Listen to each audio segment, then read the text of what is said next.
नमस्कार, आदाब, सत श्री अकाल। आप सभी को जय माता दी और बड़ों को प्रणाम।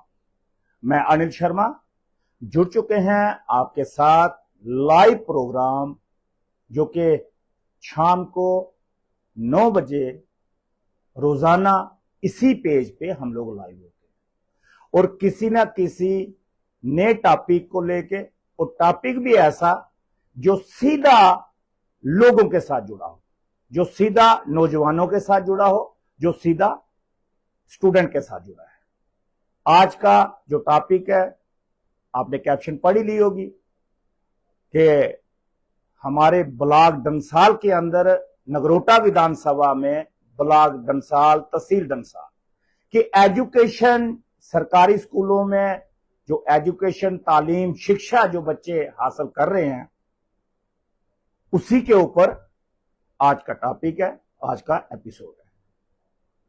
जरा आप सोचिए कितना गंभीर मामला मैं आपके सामने जो है वो रखने वाला हूं, और गंभीर इसलिए लफ्ज का इस्तेमाल कर रहा हूं क्योंकि बच्चों का, स्टूडेंट का, हमारी नई आने वाली जनरेशन का भविष्य, कैरियर जुड़ा हुआ है। जहां बच्चों का कैरियर वहीं देश का कैरियर, जहां बच्चों का कैरियर वहीं पे समाज का कैरियर। तो विषय इंपॉर्टेंट है या नहीं है, पहले तो आप ये सभी लोग देख लें, क्या ये टॉपिक जो है वो इंपॉर्टेंट है या कोई टॉपिक इंपॉर्टेंट जो है नहीं है, इसका फैसला भी आप लोग करें। अब सरकारी स्कूलों के अंदर जितने भी हमारे गवर्नमेंट स्कूल हैं, हाई सेकेंडरी स्कूल, इनके अंदर सबसे पहले कि जो एनरोलमेंट होती है, जो बच्चे पढ़ते हैं, खास तौर पे गांव देहात के अंदर, वो किनके बच्चे पढ़ते हैं? वहां गरीब का बच्चा भी पढ़ता है, मध्यम वर्ग का बच्चा भी पढ़ता है, और जो बहुत ज्यादा अमीर है, शायद उसका बच्चा, उसने आगे पीछे एडजस्टमेंट की होगी, लेकिन गरीब का, मध्यम वर्ग का बच्चा तो वहीं पे हाई सेकेंडरी स्कूलों में ही, सरकारी स्कूलों में ही शिक्षा ग्रहण करता है, शिक्षा लेता है, तालीम लेता है। चाहे वो एससी कम्युनिटी से हो, चाहे वो जनरल कम्युनिटी से हो, चाहे वो एसटी कम्युनिटी से हो, चाहे वो ओबीसी से हो, और किसी भी धर्म से वाबस्ता हो, वो तमाम लोग जो हैं, उनके बच्चे जो हाई सेकेंडरी स्कूल हैं सरकारी, वहीं पे पढ़ते हैं। और मैं बात कर रहा हूं ब्लॉक डंसाल की, तहसील डंसाल की और विधानसभा नगरोटा की। विधानसभा नगरोटा के अंदर जो हालात इस वक्त बने हुए हैं स्टाफ की, वो मैं बात आपके सामने रखने वाला हूं, जो शिक्षा के नजरिए से, तालीम के नजरिए से। क्योंकि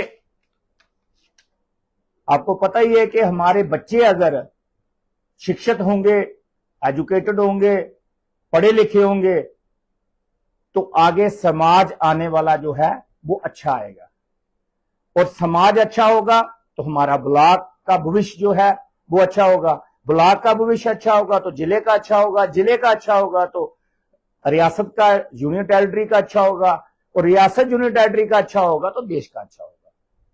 ये एक चेन है। मैं आपके सामने ब्लॉक डंसाल की शिक्षा प्रणाली जो है उसकी पोल आपके सामने खोल रहा हूं। अब आप ये भी देखिए कि आज की तारीख में नगरोटा विधानसभा के अंदर जिम्मेवारी किसकी है? कौन इस चीज का जिम्मेवार है?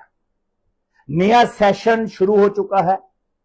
11th क्लास में पढ़ने वाले बच्चे, 10th में पढ़ने वाले, 9th में पढ़ने वाले बच्चे और स्टूडेंट, और 12th में पढ़ने वाले स्टूडेंट, 9th, 10th, 11th और 12th, ये बड़ी क्लासेस है जहां पे बच्चों का बेस बनता है और आगे बच्चे जाके कॉलेजेस में जाते हैं, या फिर एंट्रेंस में, या फिर और भी कोई स्ट्रीम में जो है बच्चे जाते हैं।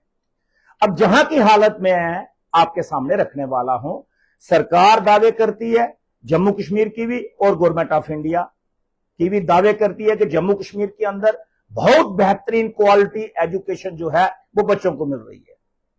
अब कितनी क्वालिटी एजुकेशन मिल रही है मैं आपके सामने रख रहा हूं। ब्लॉक डंसाल, तहसील डंसाल, नगरोटा विधानसभा के अंदर टोटल जो हाई सेकेंडरी स्कूल हमारे हैं, जो टोटल हाई सेकेंडरी स्कूल हैं, वो हैं 5। Dansal high secondary school, Kapota high secondary school, Jindra high secondary school, Kathar high secondary school और Jajjar Kotli high secondary school. Total 5 high secondary school हमारे ब्लॉक डंसाल में इस वक्त जो है वो चल रहे हैं। और सबसे पुराना हाई सेकेंडरी स्कूल की अगर मैं बात करूं, मैं सिर्फ तहसील डंसाल की से भी ऊपर जाके जिला की बात करूंगा कि जम्मू जिला का ग्रामीण क्षेत्र में सबसे पुराना स्कूल जो है हाई सेकेंडरी स्कूल जिंद्रा है। सबसे पुराना मतलब आप सोचिएगा कि जम्मू जिला के अंदर सबसे पुराने स्कूलों में Ranveer high secondary school, Hari Singh high secondary school, girls high secondary school जो है मुबारक मंडी, या फिर सतवारी गर्ल्स हाई सेकेंडरी स्कूल, या फिर रिहाड़ी गर्ल्स हाई सेकेंडरी स्कूल, जो चुनिंदा स्कूल हुआ करते थे जम्मू जिला के अंदर, जो कि बड़े पुराने अखनूर हाई सेकेंडरी स्कूल। फिर उसके बाद आप चले जाए तो Nawa Shahar RS Pura high secondary school, Bishna, उसी में से एक पुराना हाई सेकेंडरी स्कूल जो कि 80 के से पहले का बना हुआ है, आप देखिएगा, वो है जिंद्रा हाई सेकेंडरी स्कूल। जिंद्रा 80-82 के आसपास ये स्कूल जो है जिंद्रा हाई सेकेंडरी स्कूल जो है वो बना। और हाई सेकेंडरी स्कूल जिंद्रा बनाने में जिनका योगदान रहा, जिंद्रा के उस वक्त के हमारे ऑनरेबल सरपंच जो रहे हैं कृष्णदास जी, जिनको कृष्णू सरपंच करके भी कहा जाता था, वो नेशनल कॉन्फ्रेंस के ब्लॉक सदर थे। वहां पे फारूक साहब आए और वहीं पे उन्होंने मांग की और वहीं पे उन्होंने अनाउंस किया। और आज अगर हम बात करें पूरे डंसाल की, तो 5 हाई सेकेंडरी स्कूल जो हैं वो ब्लॉक डंसाल में, तहसील डंसाल में। उनकी हालात में आपके सामने रखना चाहता हूं। शुरू करूंगा जिंद्रा से।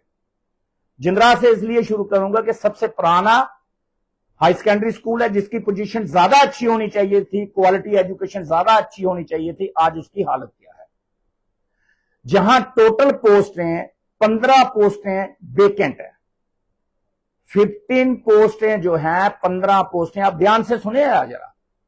टोटल पोस्टें जो है वो 28 और 15 जो है वो वेकेंट है। 15 पोस्टें वेकेंट है। और 15 पोस्टों में कौन कौन सी पोस्ट वेकेंट है, अब मैं सबसे पहले हमारे जो रिस्पेक्टिव जो लेक्चरर्स हैं उनका नाम लूंगा। इंग्लिश का लेक्चरर हाई सेकेंडरी स्कूल जिंद्रा में पोस्ट वेकेंट। फिजिक्स का, साइंस स्ट्रीम में फिजिक्स का लेक्चरर पोस्ट जो है वो वेकेंट। संस्कृत का लेक्चरर पोस्ट जो है वो वेकेंट। हिंदी का लेक्चरर पोस्ट जो है वो वेकेंट। एजुकेशन का लेक्चरर पोस्ट जो है वो वेकेंट। फिजिकल एजुकेशन का लेक्चरर, उसकी भी पोस्ट पिछले 4 सालों से ज्यादा या 5 सालों से ज्यादा वक्त हो चुका है, वो भी वेकेंट। हो सकता है इससे ज्यादा ही हो। उसके बाद फिजिकल एजुकेशन मास्टर की एक टीचर की पोस्ट होती है, वो भी वेकेंट।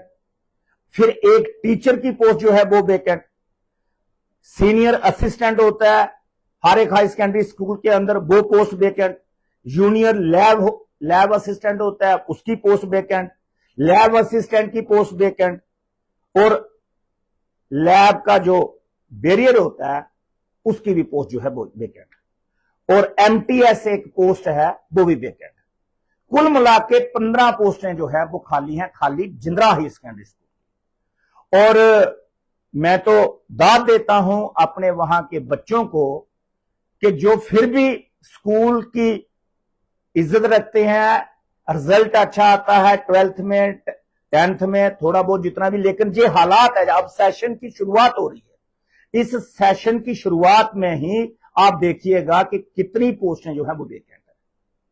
9 जनवरी 2024 को पंचायतें डिसॉल्व हुई, 9 जनवरी 2024 को बीडीसी डिसॉल्व हुए और फरवरी 2026 में डीडीसी जो है वो भी डिसॉल्व हो गए। अब इस वक्त तामझाम नया सेशन अभी 2 महीने पहले शुरू हुआ, तो जहां इस वक्त जो हमारे नुमाइंदे हैं वो कौन है, पहला नंबर ऑनरेबल एमएलए, दूसरा नंबर ऑनरेबल मेंबर पार्लियामेंट।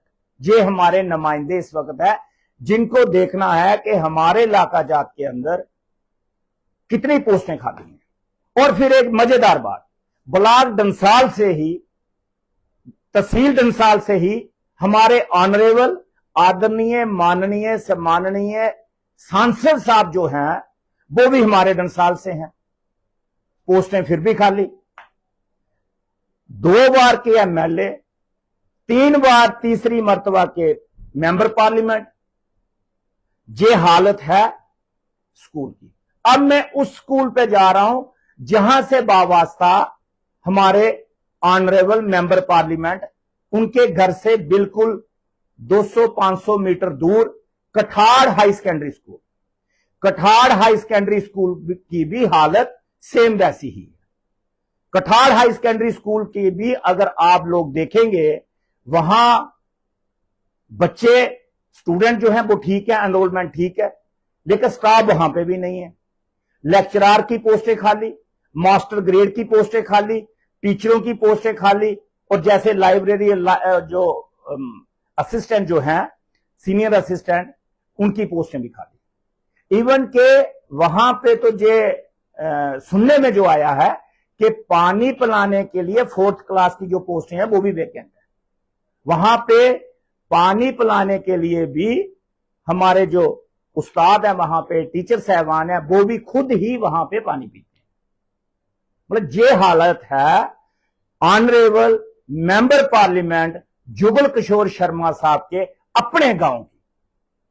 अगर उनके अपने गांव की ये हालत होगी तो वो जिंदरा, कापोता, डंसाल, झज्जर कोटली, वहां पे तो हालत खराब होगी। अगर उनके घर की ये हालत खराब है तो बाकी वालों पे क्या उम्मीद हम लोग जो है वो रख सकते हैं। अब जिम्मेवारी जो है ऑनरेबल एमएलए और ऑनरेबल मेंबर पार्लियामेंट की है। अब मेंबर पार्लियामेंट के लिए चलिए ठीक है, बहुत बड़ी कॉन्स्टिट्यूंसी है, जम्मू है, सांबा है, आधा रजौरी है और जो है रियासी है। हो सकता है बहुत सारे हाई सेकेंडरी स्कूल होंगे, वहां देखना, नजर मारना, हो सकता है नहीं नजर आती हो, क्योंकि दिए के नीचे हमेशा अंधेरा रहता है।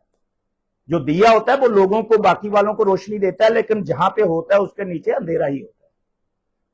तो हो सकता है, चलो। लेकिन अब हम बात करें ऑनरेबल एमएलए। अब ऑनरेबल एमएलए जो हमारे हैं वो फॉरेन में स्टडी भी की है, उनको तो तालीम की ज्यादा नॉलेज होगी, क्योंकि हमारे जो मेंबर पार्लियामेंट है वो तो चलो हमारे गांव में जैसे हम पढ़े वैसे वो पढ़े, लेकिन जो मेंबर असेंबली हमारे हैं, जो लेजिस्लेचर है, वो तो फॉरेन में पढ़े हुए हैं। वो तो अच्छी तालीम शिक्षा उन्होंने हासिल की है और क्वालिटी एजुकेशन हासिल की है। उनको तो पूरा इल्म है कि एजुकेशन की वैल्यू क्या है। उनको तो सारा पता है कि कितनी कीमत है एजुकेशन की। एजुकेशन के बिना आदमी कितना नकारा है, बेकार है, उनको तो सारा पता है। तो मेहरबानी करके एमएलए साहब जो हमारे नगरोटा विधानसभा से हैं, अब मैं उनसे भी गुजारिश कर रहा हूं कि एमएलए साहिबा जी, आपने अच्छी एजुकेशन, तालीम, शिक्षा हासिल की, क्योंकि आपके घर के हालात, आपके रिसोर्सेज जो थे वो बड़े बेटर थे, अच्छे थे। भगवान ने आपको जो मौका दिया, आपकी पैदाइश अच्छे घर में हुई, पढ़े लिखे घर में हुई और इज्जतदार खानदान में आपकी पैदाइश हुई, तो आपको तो मौका मिल गया बाहर जाने का, पढ़ने का, अच्छे स्कूलों में, अच्छे कॉलेजेस में जो है पढ़ाई करने का। अब जो हमारे गांव देहात के अंदर जो लोग हैं इस वक्त, अब वो बेचारे तो इतने सरमायादार नहीं हैं। हां, खानदान अच्छे हैं, खानदान बहुत अच्छे हैं, लेकिन सरमायादार नहीं है, उनके पास ज्यादा रिसोर्सेज नहीं है। वो अपने बच्चों को कहां पे पढ़ाएंगे? उनके पास तो कठाड़ वालों के पास कठाड़ हाई सेकेंडरी स्कूल है, जिंदरा वालों के पास जिंदरा हाई सेकेंडरी स्कूल है, कापोता वालों के पास कापोता हाई सेकेंडरी स्कूल है, डंसाल के एरिया के लोगों के पास डंसाल का हाई सेकेंडरी स्कूल है, जज्जर कोटली और शुरता के लोगों के पास वहां का हाई सेकेंडरी स्कूल है। अब उनके पास रिसोर्सेज इतने अच्छे नहीं है कि वो अपने बच्चों को जम्मू पढ़ाएं, दिल्ली पढ़ाएं, इंग्लैंड पढ़ाएं, फ्रांस पढ़ाएं, जर्मन पढ़ाएं, जापान में पढ़ाएं। ये तो चलो आपका मुकद्दर अच्छा था, आपका मुकद्दर, आपने कोई पुण्य किए होंगे पिछले कर्म जन्म में, तो आपको अच्छा घर मिला, लेकिन घर तो इनको भी अच्छा मिला, लेकिन अब फैसिलिटी जो है इनको जो मिलनी चाहिए थी वो फैसिलिटी इनको नहीं मिल रही है। अब इसका जिम्मेवार कौन है? अब बात आएगी जिम्मेवारी पे। ऐसे ही अगर हम लोग बात करें जिंदरा के बाद कापोता स्कूल की, तो कापोता स्कूल की तो एनरोलमेंट भी कम हो गई है, स्टूडेंट भी कम है, लेकिन स्टाफ वहां पे भी नहीं है, क्योंकि बच्चे एडमिशन ही नहीं लेते। बच्चे पहले देखते हैं, जिस बच्चे ने नॉन मेडिकल रखना होगा वो देखेगा कौन से हाई सेकेंडरी स्कूल में नॉन मेडिकल के लेक्चरर हैं। अब वो अपनी जिंदगी, लाइफ, कैरियर तबाह थोड़ी करेगा कि मेरे घर के पास हाई सेकेंडरी स्कूल है तो मैं वहां पे एडमिशन लूं। वो अपनी जिंदगी, लाइफ तबाह तो नहीं ना करेगा, वो इंतजार कर सकता है। उन्होंने 2 साल इंतजार किया। 2024 के बाद 9 जनवरी 2024 में पंचायतें डिसॉल्व हुई। जितने भी ब्लॉक डंसाल के सरपंच हजरात हैं वो दौड़ते थे, फिरते थे और लोगों की समस्या आगे पीछे लेते थे और स्टाफ को लाते थे। लेकिन 9 जनवरी 2024 के बाद स्टाफ के हालात ये ऐसे बन चुके हैं और आज की तारीख में पंचायतें डिसॉल्व हैं। हमारे ऑनरेबल एमएलए साहब को भी पता है और मेंबर पार्लियामेंट जी को भी पता है कि इस वक्त जो जिम्मेवारी आयद होती है वो होती है ऑनरेबल एमएलए और ऑनरेबल हमारे मेंबर पार्लियामेंट पे। अब जितने भी लोग इस वक्त सुन रहे हैं इस विषय को लेके, अगर आपको ठीक लगता है, आपको लगता है कि ये बिल्कुल राइट बात हो रही है, सही बात हो रही है, ये जनरेशन की बात है, स्टूडेंट की बात है, बच्चों के कैरियर की बात है, तो ज्यादा से ज्यादा इस लाइव प्रोग्राम को शेयर जरूर करें। चाहे वो व्हाट्सएप के माध्यम से हो, चाहे इंस्टा के माध्यम से हो, चाहे वो फेसबुक के माध्यम से हो, सोशल मीडिया के माध्यम से ज्यादा शेयर करें, ताकि आपकी हमारी आवाज जो है वो चीफ मिनिस्टर साहब तक भी पहुंचे, एलजी साहब तक भी पहुंचे और जो एजुकेशन के मिनिस्टर हैं वहां तक भी पहुंचे। क्योंकि जो हमारे ऑनरेबल एमएलए और एमपी हैं उनको तो पता है, उनके पास तो ये सारी लिस्टें हैं। ऐसा नहीं है कि वो अनजान हैं, जहां कोई उनको पता नहीं है किसी चीज का, वो उनको सारा पता है, लेकिन कोशिश नहीं करते, कोशिश नहीं करेंगे। और कोशिश यही रहेगी इन बड़े सियासतदानों की कि हमारे इलाके के लोग अनपढ़ रहे, हमारे इलाके का यूथ जो है वो नशों में जाए, हमारे इलाके का यूथ जो है वो उसका कैरियर तबाह हो, ताकि हमें वोट लेने में आसानी हो जाए। क्योंकि वोट लेने से पहले जो 1 महीना पहले जो ड्रामेबाजी होती है, लिफाफे बांटने की, कुछ सामान बांटने की और कुछ गाड़ियां बांटने की और बहुत सारे तरीके जो है, तो उनको पता है कि अगर बच्चे पढ़ लिख जाएंगे, अगर नई जनरेशन जो है वो पढ़ लिख जाएगी, आगे बढ़ जाएगी, उनकी समझ बूझ ज्यादा आ जाएगी, तो वो हमारे शिकंजे से, हाथ से निकल जाएंगे। इसलिए अनपढ़ रखो लोगों को, उनका जहन, उनके दिमागी तौर पे इतनी टेंशन डाल के रखो, ना तो उनको रोजगार देना और ना ही उनको एजुकेशन देना, ताकि वो मनरेगा पे दिहाड़ी लगाएं, जी राम जी पे दिहाड़ी लगाएं, या फिर और प्राइवेट काम करें, या फिर कोशिश है कि वहां से उठा के अपनी कंपनियों में भी बहुत सारे लोग होते हैं तो उनको जरूरत होती है। क्योंकि जब सारे पढ़ लिख जाएंगे, सारे आगे बढ़ जाएंगे, तो फिर उनको मुलाजमीन कहां से मिलेंगे? उनको सारा पता है, ऑनरेबल एमएलए और ऑनरेबल एमपी साहब को सभी पता है, सारा कुछ पता है कि हमारे इलाके के हालात जो हैं वो कैसे है।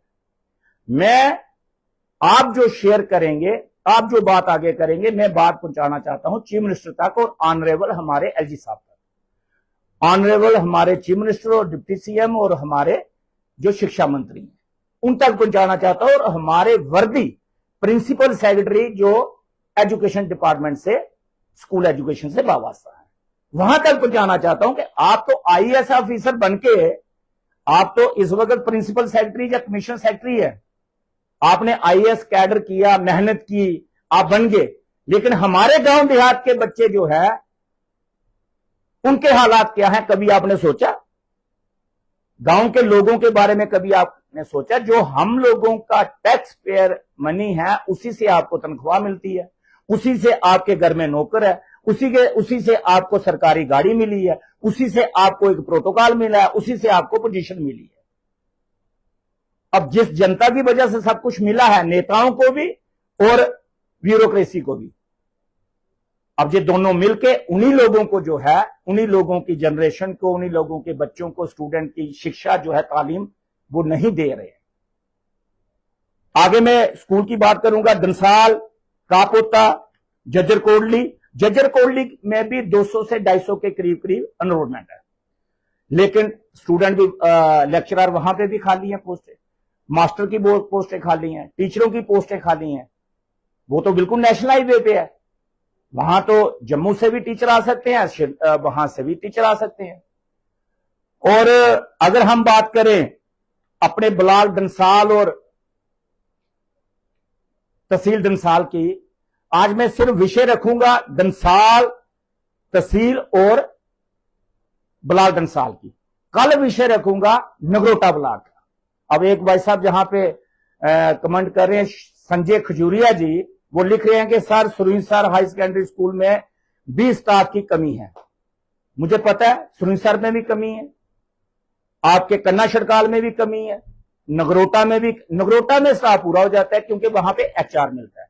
देखिए, ज़हनी तौर पे हमारे पढ़े लिखे लोग भी जो हैं वो भी कहां पे जाना चाहते हैं, जहां पे बिल्कुल गाड़ी मेन रोड पे हो, एचआर मिलता हो, पैसे जेब में आते हो, वो भी वहां पे जाना चाहते हैं। मतलब पूरे का पूरा निजाम इतना बेईमान हो चुका है, मतलब अब मैं क्या बोलूं, अब अच्छा नहीं लगता, क्योंकि जिन्होंने शिक्षा देनी है हम उनकी बड़ी रिस्पेक्ट करते हैं, लेकिन कम से कम सोचना चाहिए कि हमें नगरोटा अगर एक्सेस स्टाफ है तो वहां से थोड़ा बहुत दाएं बाएं, आप कटल बटाल चले जाएं, आप शिब्बा चले जाएं, आप बमियाल चले जाएं, आप मड़ चले जाएं, आप दराबी चले जाएं, आप पालीग्रांज, मतलब थोड़ा बहुत तो आगे पीछे एडजस्टमेंट करनी चाहिए। कुछ स्कूल ऐसे हैं वहां पे स्टाफ की बेहद जरूरत है, कुछ स्कूलों में जरूरत नहीं है और स्टाफ एक्सेस है। तो आज हम बात कर रहे हैं ब्लॉक डंसाल की। आज सिर्फ हम फोकस रखेंगे ब्लॉक डंसाल और तहसील डंसाल पे। कल बात करेंगे इसी पे नगरोटा ब्लॉक की। कल आपके सामने नगरोटा ब्लॉक का भी पूरे का पूरा चिट्ठा जो है आपके सामने रखेंगे। मैंने आपको बताया कि जिंदरा हाई सेकेंडरी स्कूल में 15 पोस्टें खाली हैं, Jhajjar Kotli high secondary school में भी पोस्टें खाली हैं, डंसाल में पोस्टें खाली हैं, कापोता में पोस्टें खाली हैं और कठार में भी पोस्टें। टोटल 5 हाई सेकेंडरी स्कूल जो है ब्लॉक डंसाल तहसील डंसाल के अंदर है। अब लोग जो है, अवाम जो है, उसका काम होता है कि अपना वोट देना। उसके पास डेमोक्रेसी में, जमहूरियत में, लोकतंत्र में, प्रजातंत्र में, जनतंत्र में यही एक हेल्दी डेमोक्रेसी का नमूना होता है कि वो वोट डाल के भारी मतों से किसी ना किसी को जिताते हैं।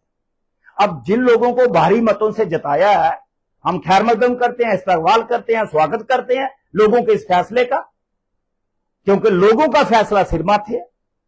बिल्कुल सही, लोगों ने जो फैसला किया हमें मंजूर है, लेकिन जिनके लिए फैसला किया अब उनको चाहिए कि अपनी जिम्मेवारी का निर्वाह करें, अपनी जिम्मेवारी निर्वाह करें। और 3 साल के बाद, 3.5 साल के बाद, 3.25 साल के बाद फिर आ जाएंगे वोट मांगने के लिए। तो क्या आप लोगों को ये तमाम चीजें याद नहीं रखनी चाहिए? जो राजनेता, जो पॉलिटिशियन, चाहे वो ऑनरेबल एमएलए हो, ऑनरेबल मेंबर पार्लियामेंट हो, जो अगर कोई सरपंच है, पंच है, बीडीसी है, डीडीसी है, मंत्री है, मिनिस्टर है, जो आपके बच्चों का नहीं बना, जो आपके बच्चों के कैरियर का नहीं बना, वो क्या आगे आपका बन सकता है? वो क्या आपको पानी पिलाएगा? क्या आपके रोड ठीक करेगा? वो सिर्फ अपना प्रोटोकॉल एंजॉय करेगा। ये इतना याद रखिएगा। हो सकता है कुछ लोगों को मेरी बातें अच्छी लग रही होंगी, कुछ लोगों को मेरी बातें बुरी भी लग रही होंगी, लेकिन मैं कोशिश करता हूं कि बात क्लैरिटी से करूं, घुमा फिरा के बात ना करूं, क्लैरिटी से बात करूं। अब उनका अपना कैरियर, बड़े लोगों का, वो तो सेट है, उनको पता है, उनके बच्चों का कैरियर भी सेट है। वो एमएलए बने ना बने, दोबारा इलेक्शन लड़े ना लड़े, लेकिन हमारे बच्चों की तबाही तो कर देंगे ना, हमारे बच्चों के एजुकेशन की तबाही तो हो जाएगी ना। अब इसकी जिम्मेवारी, इसकी भरपाई कौन करेगा? जिस बच्चे का बेस 9th में बनना है, उसका अगर एक साल में अच्छी क्वालिटी एजुकेशन उसको नहीं मिलेगी तो वो साल उसका जिंदगी में वापस नहीं आएगा। अगर वो 15 साल का है 9th में, वो 15 साल की एज उसकी जिंदगी में दोबारा नहीं आएगी, चाहे दुनिया इधर की उधर हो जाए। जो बच्चा 10th में पढ़ रहा है, उसकी 16 प्लस अगर उम्र है तो उसकी 16 प्लस उम्र दोबारा जिंदगी में नहीं आएगी। जो बच्चा 11th में पढ़ रहा है, उसकी उम्र अगर 17 साल है तो वो जिंदगी में वो 17वां साल उसका नहीं वापस आप दे सकते। जो बच्चा 12th में पढ़ रहा है, उसकी उम्र अगर 18 प्लस है तो उसकी उम्र वापस नहीं आएगी। आप तो उसका कैरियर छोड़िए, उसको तबाह कर रहे हो, जहनी तौर पे भी तबाह कर रहे हो और उसको फिजिकली भी तबाह कर रहे हो और एजुकेशनली भी तबाह कर रहे हो। मजा तब है कि अगर आपने अच्छी शिक्षा ग्रहण की है, आपको क्वालिटी एजुकेशन का, एजुकेशन की कीमत का पता है, तो आपको ज्यादा फैसिलिटी, ज्यादा बेटर फैसिलिटी जो है अपने लोगों को देनी चाहिए। प्लीज मेहरबानी करें। मैं एमपी साहब से भी गुजारिश करता हूं, हाथ जोड़ के गुजारिश कर रहा हूं, अपने लिए नहीं, मैं अपने लिए गुजारिश नहीं कर रहा हूं। अब मेरा ही परिवार है वो, चाहे वो जज्जर कोटली हो, चाहे वो डंसाल हो, चाहे वो कापोता हो, चाहे वो जिंदरा हो, चाहे वो कठाड़ हो, चाहे कोई भी स्कूल हो, प्राइमरी स्कूल हो, हाई स्कूल हो, मिडिल स्कूल हो, कोई भी स्कूल हो। मैं स्कूलों की बात कर रहा हूं, शिक्षा की बात कर रहा हूं, तालीम की बात कर रहा हूं। कोई भी स्कूल हो, सरकारी स्कूल, मैं हाथ जोड़ के, मैं एमपी साहब के आगे भी हाथ जोड़ रहा हूं और एमएलए साहिबा के आगे भी हाथ जोड़ रहा हूं। मेरी प्रार्थना है आपसे, गुजारिश है, मेहरबानी करें, इन आने वाली जनरेशन के ऊपर इतना जुल्म ना करें। इनको कम से कम टीचर पढ़ने के लिए प्रोवाइड जरूर करवा दें, टीचर प्रोवाइड करवा दें। आगे पढ़ना उनका काम है, वो फिर पढ़ें, किस लेवल पे पढ़ें, पोजीशन लेते हैं, डिवीजन लेते हैं, डिस्टिंक्शन लेते हैं, क्या लेते हैं, वो उनके ऊपर है। फिर आपके ऊपर कोई बात उंगली नहीं उठा सकता। लेकिन मेहरबानी करें, मेरे भाई बंधु, मेरे अपने लोग, पूरा परिवार है, उनके बच्चों को तालीम शिक्षा में उनकी मदद करें। आज का प्रोग्राम में बस इतना ही। कल फिर होगी मुलाकात, कल नए एक एपिसोड के साथ, और कल बात करेंगे नगरोटा तहसील की, नगरोटा ब्लॉक के अंदर जितने भी हाई सेकेंडरी स्कूल पढ़ते हैं, हाई स्कूल पढ़ते हैं, कल उनकी बात की जाएगी। कल तक मुझे दीजिए इजाजत। आप सभी को जय माता दी, आप सभी को प्रणाम।